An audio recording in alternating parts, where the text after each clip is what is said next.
So today I have an incredible interview with Melissa Ambrosini. She is the creator of the Holy Mama course, and I'm a proud affiliate of this course and want to share a special gift with you when you sign up today. So anyone who joins the course is going to get immediate access to an annual membership of the I Heart My Life membership. That means you'll jump in our membership and be fully supported for a whole year. You're going to get to be trained by incredible guest and celebrity mentors, meet the most amazing, ambitious, high vibe community, get access to some of our incredible meetups around the world, have access to our content, our resource library, recordings, video trainings, all the things. And you're getting that for free when you sign up for the course. So go to iheartmylife.com/mama and join the Holy Mama course today and get access to our I Heart My Life membership for a whole year. Welcome to the I Heart My Life show, Melissa. I have to say, I'm so excited to have you here. I've admired your work for so many years, and the fact that we're connecting about this topic, your amazing Holy Mama program, when I'm 19 weeks pregnant, feels very serendipitous, like it was meant to be. So thank you for being here. Thank you so much. I'm so excited to be connected with you. We've got lots of mutual friends and so excited to be here. Oh, thank you. So today we're going to talk a bit about this incredible program and motherhood, but I know that wasn't always the thing that was at the forefront of your messaging. So can you just fill us in quickly on some of the work that you've been doing over the last few years that has now led you to this place? I have been doing this work since 2011, and I've been writing books and podcasting and speaking and creating events and programs and ebooks, all sorts of things. And then my husband and I decided to have a baby. Well, it wasn't like something we actually decided. It was more like a switch was flicked on within me. And I woke up one morning, and I'd always known that we were going to have a baby or babies. And when we first met in November 2013, I knew that I wanted to marry him and I wanted to have his babies. But I knew that we weren't going to have babies straight away. We were both building our careers. But we got engaged after 2 weeks, and then we got married 5.5 months later. So I knew that one day we were going to have babies together.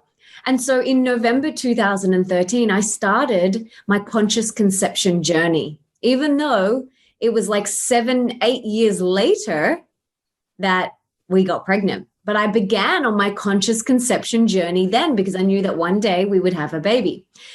And when that feeling within me ignited that I was ready to have a baby, it literally flicked in overnight. I woke up the next morning and I turned to my husband and I said, I'm ready. And he was like, okay, let's do this. And so a few months after that, we decided to go for it. And the first time we went for it, I truly thought I would get pregnant first go. I am so healthy. I did not think that that was going to be my reality. I truly didn't. I know a lot of people have a lot of fears around getting pregnant. Am I too old? Have I left it too late? Those sorts of things. A lot of people have endometriosis, PCOS, and have a lot of fear around getting pregnant. That was never in my mind. I never had a fear. So when it didn't happen first time, I was completely shocked. I was gobsmacked. I was like, what? But I'm so healthy. I'm so young. Like, how is this possible? And so then we went again the next month and it didn't happen again. And then the next month and it didn't happen again. And the next month and it didn't happen. And by this time I was really concerned. I was shocked. I was devastated.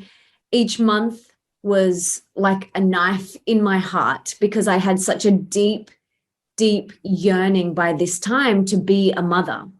And I'd never had that yearning until that switch was flicked on within me. And so I was so perplexed as to why this wasn't happening. And every month, each month, I would live my life in these 2-week increments. I was waiting to either get my period or find out I was pregnant.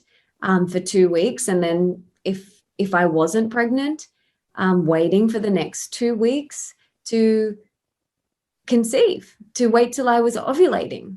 And so I lived my life in 2-week increments for 18 months.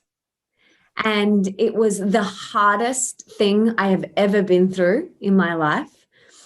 It stretched me so much. It made me face all of my deepest, darkest demons. I did so much internal work in that time. I did a lot of physical work, but I also did a lot of internal work, a lot of inner child healing, a lot of red thread lineage healing. I went so deep in that time because I knew it wasn't actually physical for me. I did all of the tests. The doctors were like, there's nothing there. You know, there's nothing there, Melissa. Like, it's all good. Like, you should be able to get pregnant. And so I was so perplexed as why this wasn't happening. And then I realized it's a spiritual assignment. Okay. I gotcha. So then I embarked on this spiritual journey, and now I've created the Holy Mama program, which is all about conscious conception, pregnancy, birth and postpartum, and conscious parenting. And it's basically everything that I have learned from November 2013, when I dove headfirst and started studying these topics like I was doing a PhD, and from my own personal experience. And I've brought in the world's best experts to also speak on these topics. So that's how the Holy Mama was created. Wow. Thank you for sharing all of that.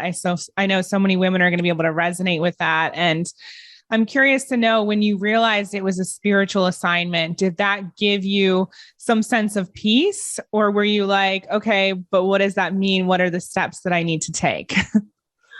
Well, it's twofold. So initially I was like, my inner mean girl was like, but then if it's not something physical, there's nothing for me to fix. Okay. So that was big for me. So I was like, okay, so if there's nothing for me to fix, then I have to sit with what's going on internally. And so there was like a bit of frustration, but then there was also like a bit of relief. Okay, I've got a bit more clarity. This is a spiritual assignment for me. And I ripped the Band-Aid off and I dove head first. And it was the most stretching and challenging and confronting and hard and exposing and dark night of the soul thing that I have been through, because I had to face all of my fears, all of my demons, heal some inner child stuff, heal this red thread lineage stuff that was passed down from my mother's mother's mother's mother, like I had to do a lot of internal work. And I'm so glad I did. I'm so glad I did, because it has made me the mother that I am today. It has made me a holy mama. And a holy mama is a mama that integrates the body, the mind, and the soul into not only everything that she does, but infuses her parenting, integrating all of those things. And so this program wouldn't be here. I wouldn't be the mother that I am if I didn't go through all of that, and I wouldn't be a holy mama. And what was your journey from 2013 up until the point where you realized you weren't able to get pregnant during that time? What did conscious conception look like to you? Like, what was the previous definition?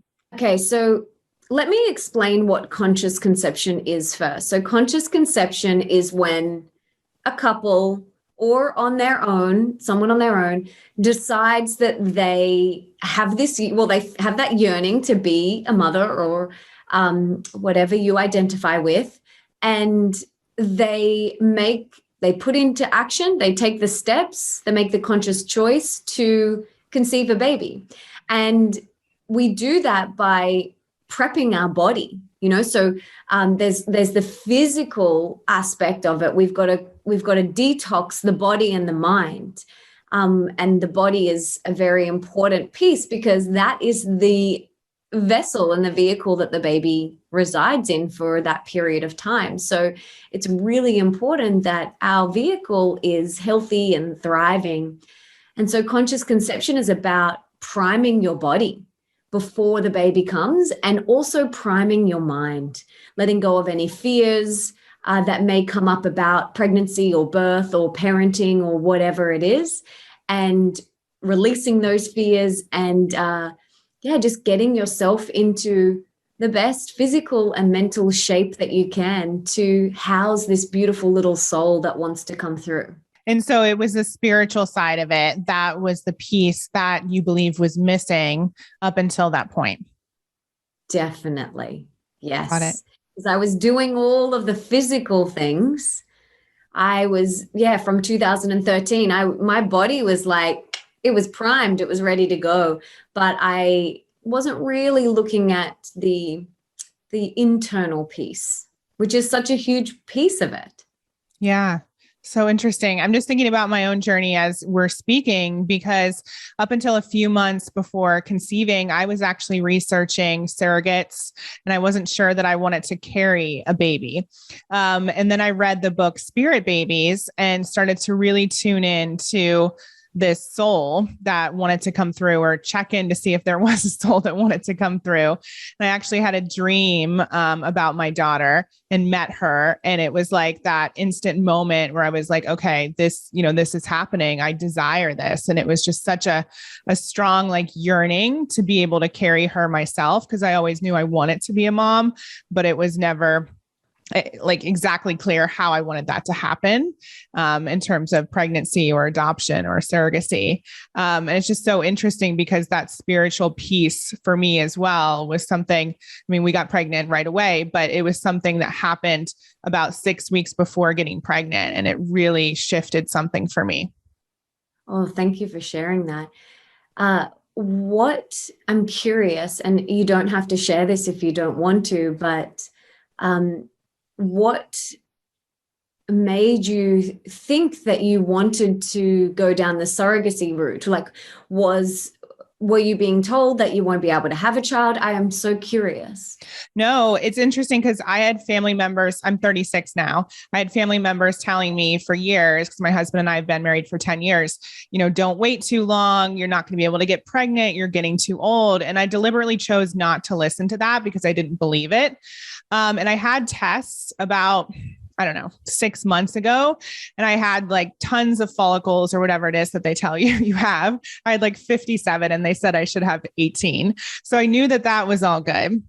It was the fear around this big purpose that I have with my business, and how in the world how can I carry a baby, put my body under all of that, experience, that stress. In my mind, it was stress, have the morning sickness, have all this stuff happen and still be able to live out my purpose. I couldn't understand how I could do both. And so it was this resistance and fear around, I know I want to be a mother, but what's going to happen for 9 months and beyond if I'm carrying this life?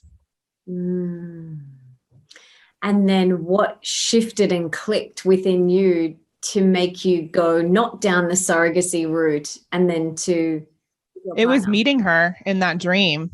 And she basically was on a bike and she asked if she could come. Like she said, "Can I come?" And I said, "Yes." And like, I woke up and I was just like bawling. And my husband met her 3 or 4 weeks later after that during a plant medicine ceremony. Yeah. And it was crazy. So yeah. Oh my, I've got full body goosebumps. Yeah. So yeah, it was super powerful, just that connection with her. And she clearly wanted to come through because like we got pregnant, like I said, very quickly. And we knew it was going to be a girl, and it is a girl. So yeah, there was just some soul to soul recognition. And just, I knew that she was ours. Oh my gosh. Thank you so much for sharing that. That is so beautiful. And look at what happened when you looked at the fear. the fear of everyone else saying, don't wait too long, don't wait too long.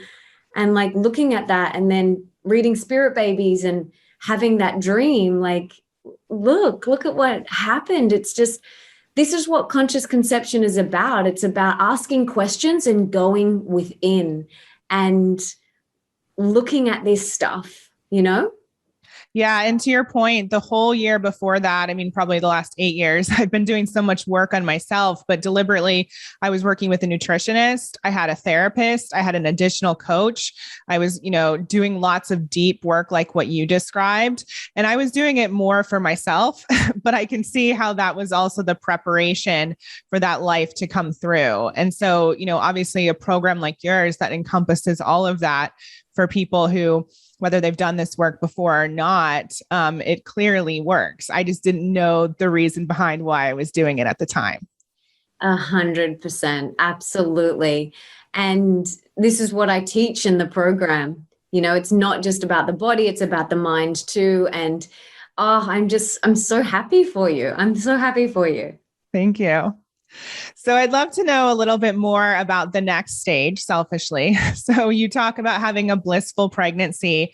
Can you share a little bit about what that looks like and how you kind of, I want to say set yourself up for success, but that sounds so dumb when we're talking about having a baby, but that's kind of the language that I often use on this show. So what does it look like for people to have that type of pregnancy?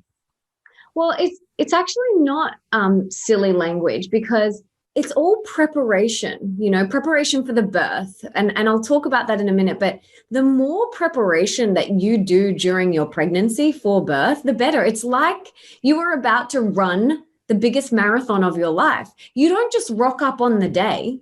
You get the best shoes, you do the training, you do the breathing exercises, you stretch, you train for it, you do all of these things that we teach in the program, like so many different things, perineal massage and breath work and meditation and visualization and all of these things. This is all prep for your marathon. So there are tools to set you up for success, so to speak.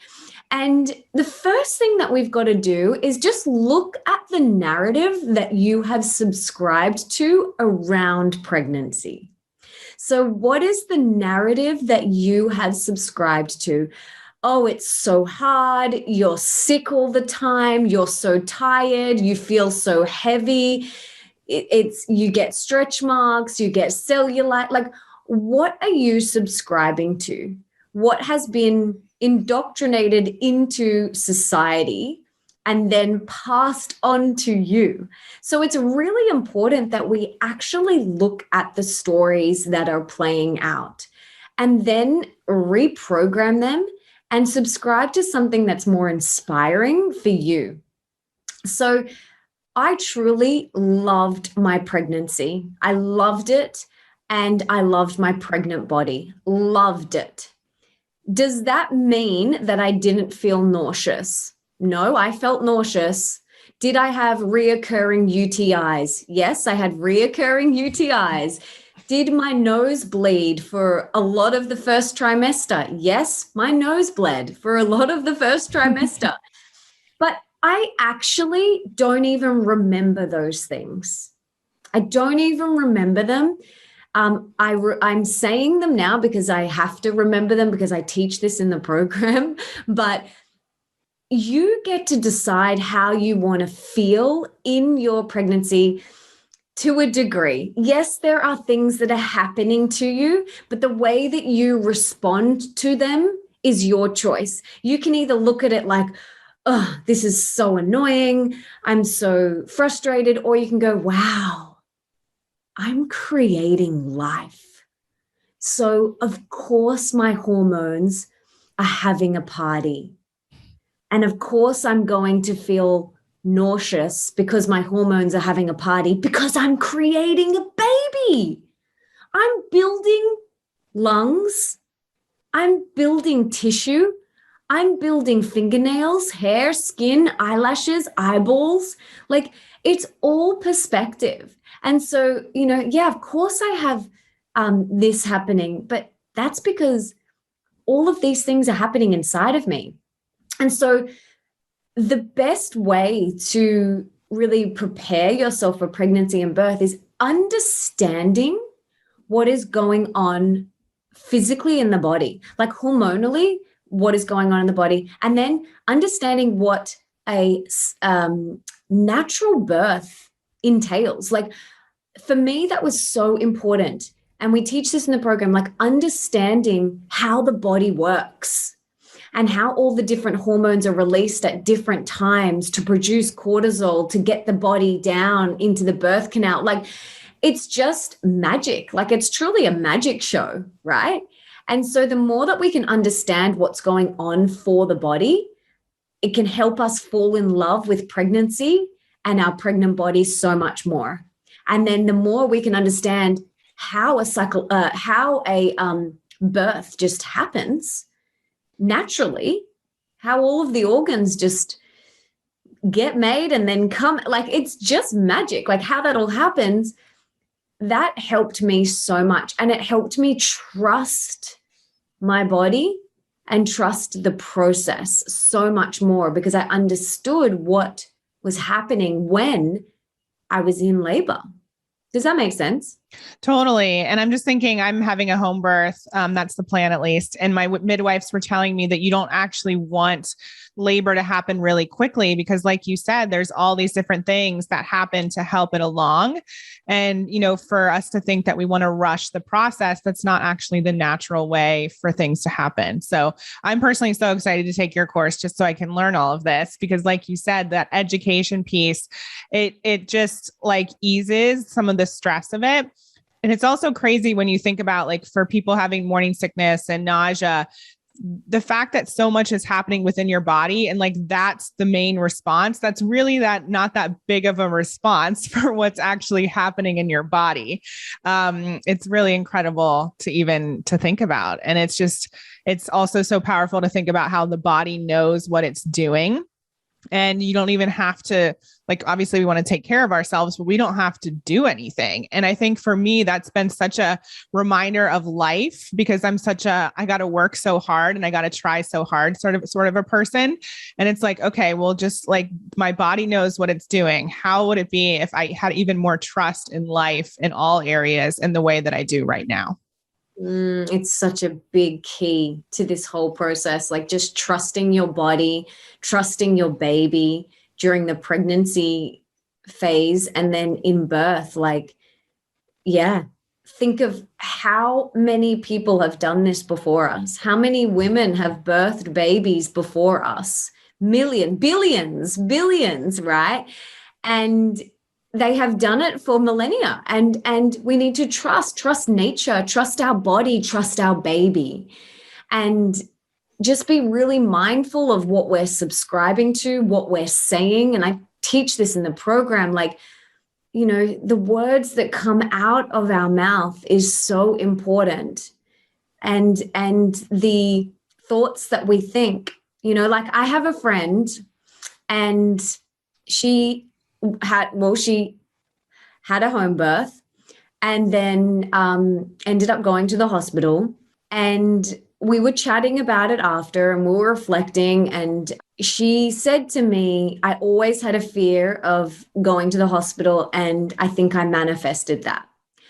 And I said to her, that's interesting, because I never said anything to her, but during her pregnancy, she would say to me, well, we might move there because then we're close to the hospital, just in case, just in case.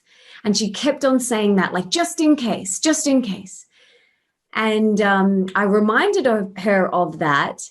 And she was like, yeah, I had this massive fear that I was going to go to the hospital and have a cesarean. And she did go to the hospital and have a cesarean. And she's like, I didn't address that fear. I didn't look at it, and it came up in birth. And that's the thing that we teach in the program is like, whatever you don't look at can come up in birth. So we need to look at any fears that we have before we birth and address them and release them and let them go. And because they're just fears, like it's not truth, it's just fear. And just your inner mean girl, trying to keep you in fear. And if we address them before and we look at them before, we can then go into birth as a clean slate and allow whatever is meant to unfold between you and the baby to unfold. But so many of us are going in with so much baggage, like decades and lineage of fear. But I invite everybody to just like leave it, drop it, let it go, and then go into the birth as a clean slate so that you can really get the experience that you are meant to have. Like a true experience for you, whatever that looks like. And it's going to look different for every single person. But when we look at any fears that are coming up beforehand, we can then go into the birth present and allow whatever experience is meant to unfold. And that's what I did. I looked at a lot of fears. I had a big fear of tearing. I really didn't want to tear.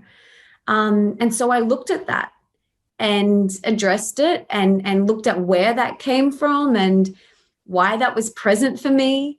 And it was really such a beautiful thing for me to look at before birth because I had a few little superficial like tears on the side, but like I had this fear of like tearing the whole way, like from front to back and or being, snipped or having to get snipped. And I just was like, I just don't want that to happen to me.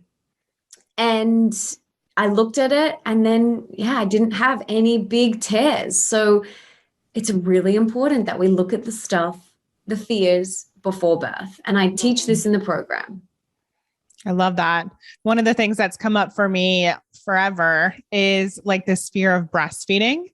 And I know that's so weird, but it just feels weird to all of a sudden like be using my breasts for that. And I've been looking at that. And I've also realized that there's so much pressure around breastfeeding. And so what I've been working on is just releasing any sort of attachment and just recognizing whatever is best for the baby and for me. That's what we're going to do. And, maybe that's breastfeeding. Maybe it's half formula, half breastfeeding. I don't know. But I think there was also like this fear of I'm not going to be a good mom if I don't do this because she's not going to get what she needs to get and so on and so forth.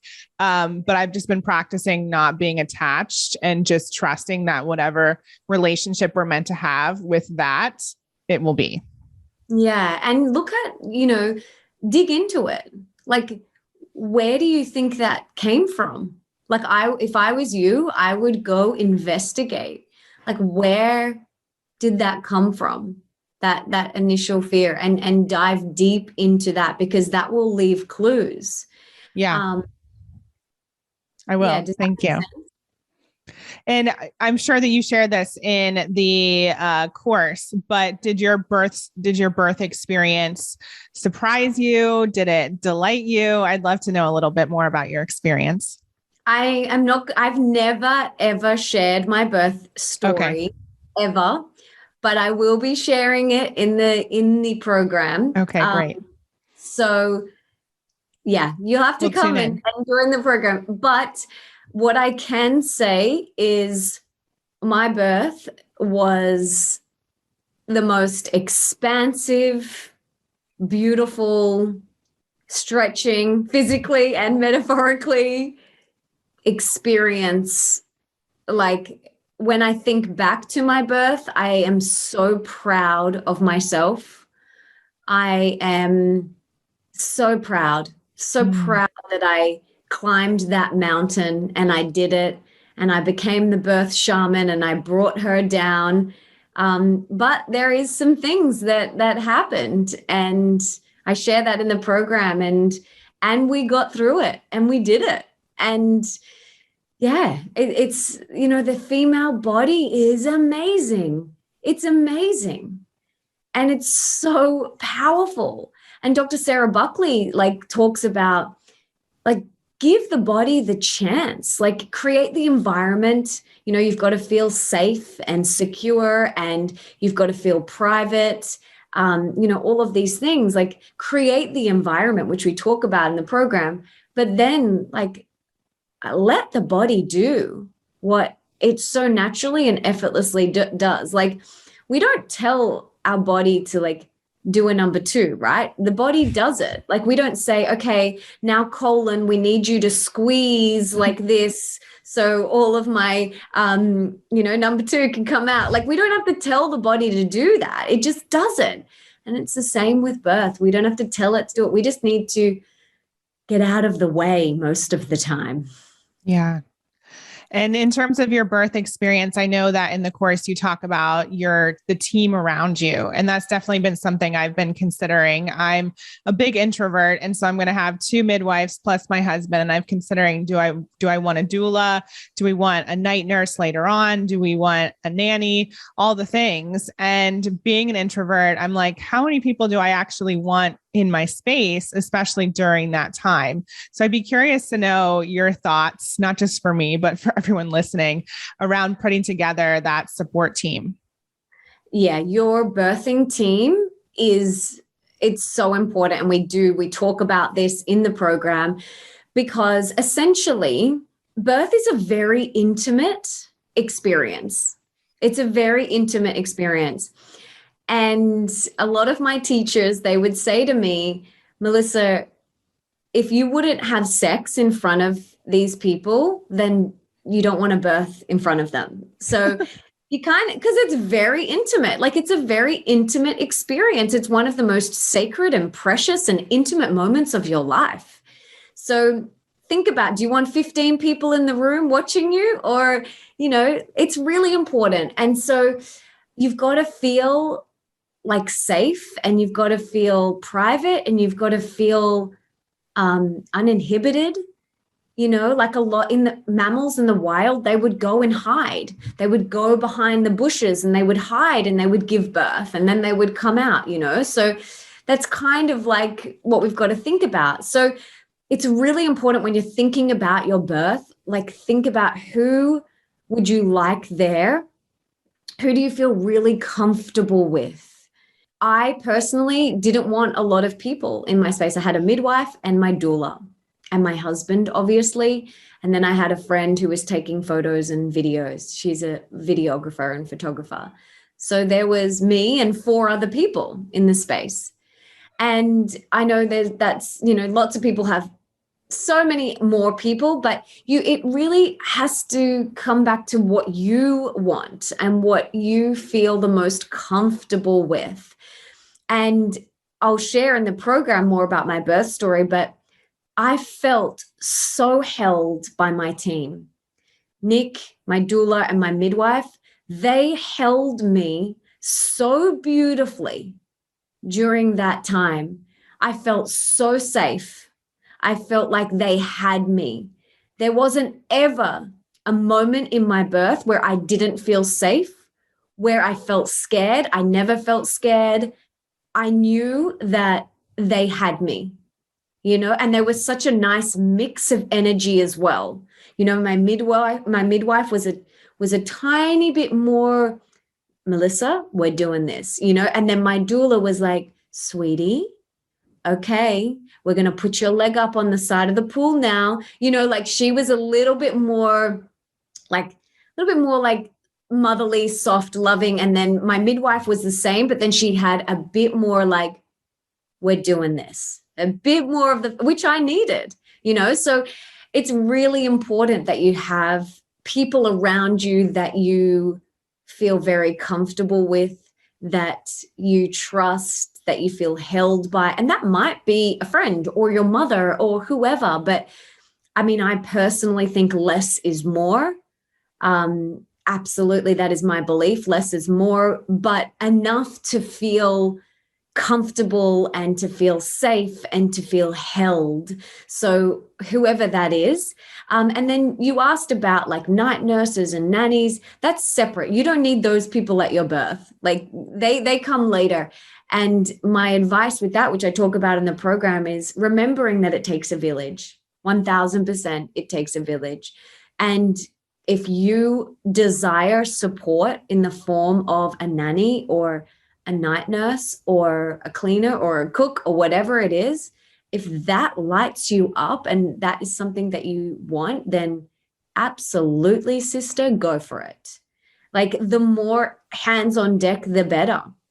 And I know for me, and I talk about this in the program, it was really hard for me to hand my daughter over to people. Like, we held her for the first 40 days. I didn't let anyone, we did the 40-day lying in period. I didn't let anyone besides my husband hold her because I wanted her to bond with us, obviously, and get all of that oxytocin and that skin on skin and for her to smell us. So, I held her for 40 days. And then slowly, I'd let, my parents and Nick's parents and some friends. And it was really tricky for me to let go. And eventually, a nanny and things like that, and to just allow her to be with other people. And I talk about this in the program because it's so important that we let other people, and my midwife said this to me. She said, Melissa, and she's now one of my very good friends. She's in the program as well. She's delivering a masterclass in the program. And she said to me, Melissa, let other people love Bambi. Bambi is her name. Let other people love her. And I was like, oh, yeah. Because so many people love her and so many people will love your children, or they already do. And so we need to let them in, let them love them. Like, there's no other love like a grandparent's love. Like, it's so special. And to watch your parents and your in-laws with your children is the most beautiful, delicious thing ever. And it's a type of love that you can't actually describe. And so we need to let other people love on our children. Like, obviously, I'm talking about people that you feel safe with, that are, comfortable, that you feel comfortable and safe with, not just any stranger. I'm not talking about that. But, for me, it was like allowing my parents and Nick's parents and friends and other people to love on her. It's so important. And it takes a village to raise children. It's not a one-person job. I remember crying in that 40 days. I would turn to Nick and I was like, how do people do this on their own? Like, tears streaming down my face, my heart aching for anyone who was out there doing this on their own at that moment. My heart was just aching, like I couldn't comprehend it. Because support is everything. It's so important. And we need to master our inner mean girl, get over the fact that she will tell us, oh, you can't possibly ask for help. Who do you think you are? Get over that and ask for support, because everyone wants to help you, especially when you've had a baby. People want to help. So get over your mean girl, master her, and just say, hey, babe, would you mind, if a friend comes over, hey, would you mind unstacking the dishwasher whilst you're here? They'll be like, sure, absolutely. Or would you mind folding those clothes whilst you're here? Like, if you're breastfeeding your baby, like, would you mind doing? Of course they would, So we need to master our mean girl and just ask for support, be brave. And that same girlfriend that I was talking about before, who ended up going to hospital, one of her big lessons in life is receiving. She really struggles with receiving.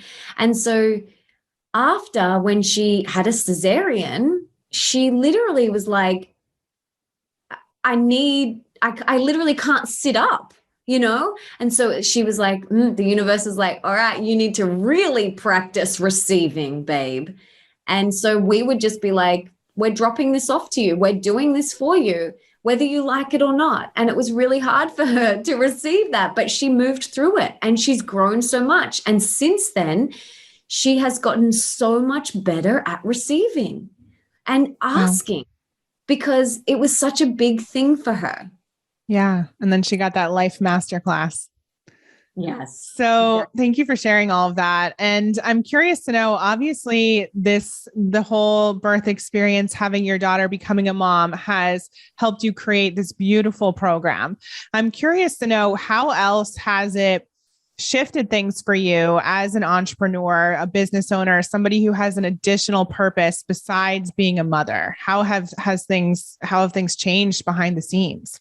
Since becoming a mother, and I had the same fear as you, babe, like because I built a career, I had books, podcasts, a multi seven-figure business. I had all of that I loved. I still love. And that was on my mind too. But I cannot tell you, like, since giving birth and becoming a mother, it's amplified everything in my life for the better. I am such a better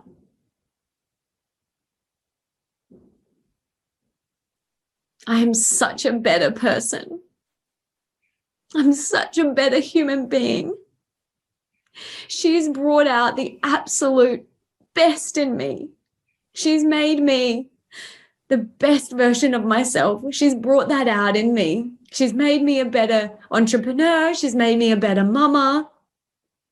It's life-changing. And I'm so grateful. And you do get super efficient, like becoming a mama, like on the practical side of things. Your work, you're just way more laser focused when you do have your work times and things like that. But it's just amplified the love. I could never have explained the love that I feel for her, for myself, for my husband. The love that I feel is just, and it's like everything is clicked into place. Everything is clicked into place. And so it's changed me so much in that way. She's allowed me to be just the best version of myself. And then in terms of my business,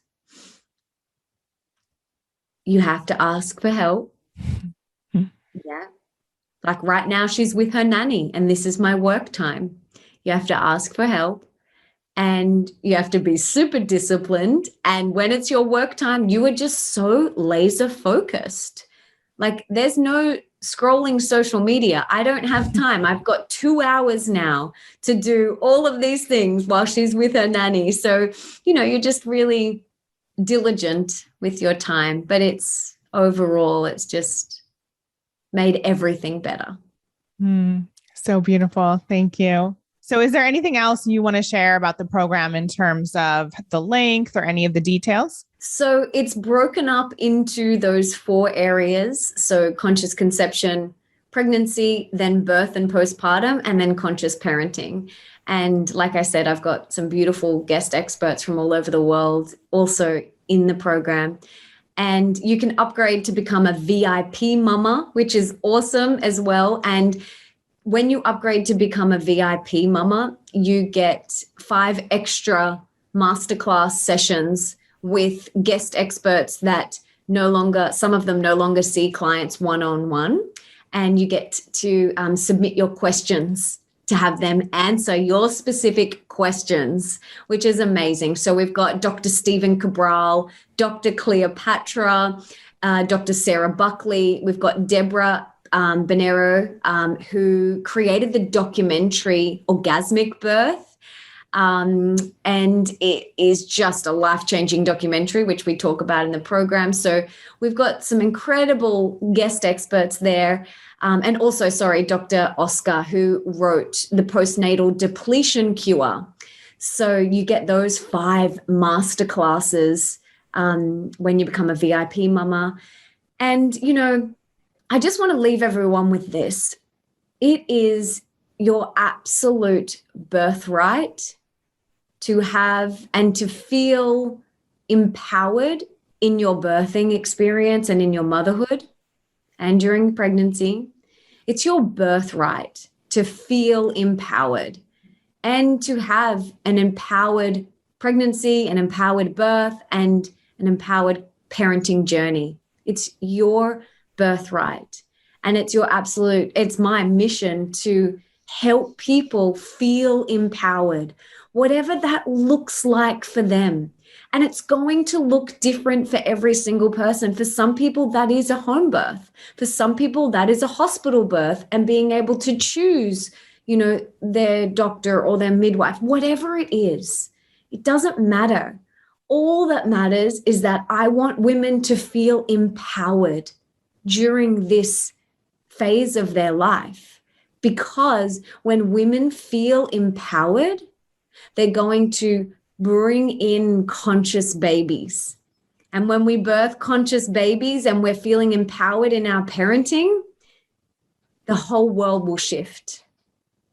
The whole world will shift. And so this is why I feel so passionate about this. And I want to create holy mamas all over the world. Women that love parenting, that love birth, that love pregnancy, that feel empowered. Like, I want that because the women are the heartbeat of the home. We are the heartbeat. The mothers are the heartbeat of the home. And it's essential that we're happy and that we're healthy, that we're thriving, that we feel empowered, because that ripples out to everyone that we interact with. So beautiful. Thank you. So the final question we ask all of our guests on the show is similar to what we've been talking about, but I'm going to ask it anyway. I know that Bambi has expanded you in ways you didn't expect. And I'm curious to know, what is one way our listeners can create a life that's better than their dreams? I've got two things. Look at any fears that are blocking that and release those. And then get really clear on what is the life of their dreams. Like, what does that look like?